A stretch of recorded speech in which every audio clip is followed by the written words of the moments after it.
Good morning students. अब हम start करते हैं आज का चैप्टर मेरी उड़ान मेरी पहचान।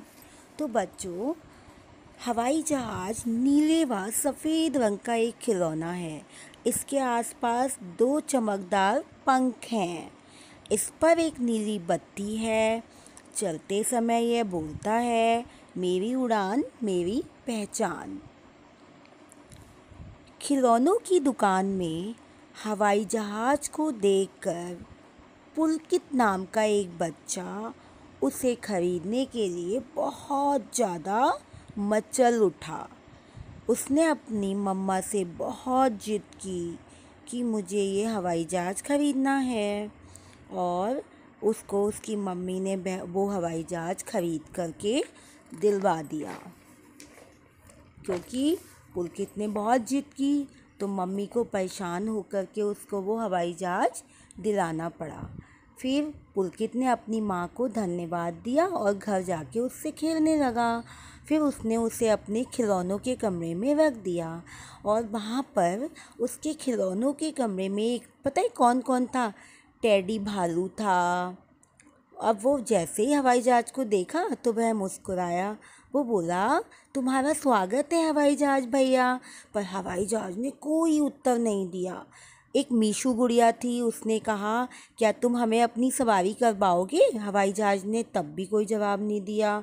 कोई खुशी नहीं थी हवाई जहाज़ को किसी से दोस्ती करने की।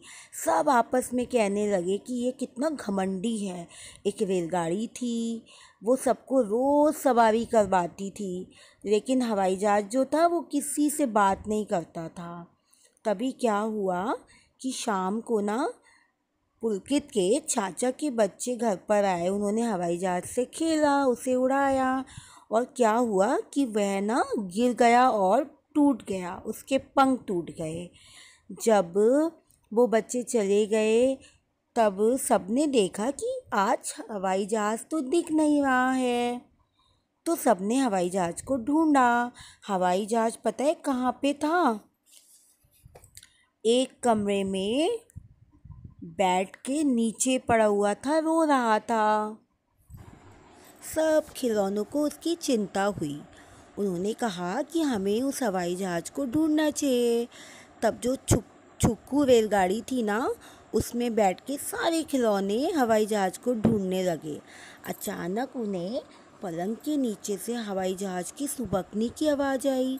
वे दौड़ कर गए, हवाई जहाज़ को उठाया और वापस खिलौनों के कमरे में ले आए।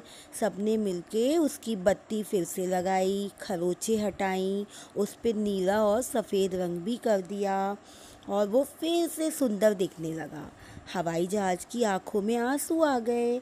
उसने कहा, मुझे माफ़ कर दो, अब तुम सब मेरे दोस्त हो। अब मैं तुम्हें अपने ऊपर बिठाकर घुमाने भी लेकर जाऊंगा। तब से वे सब बहुत प्यार से रहने लगे। तो बच्चों, हमें भी ऐसे ही करना चाहिए ना।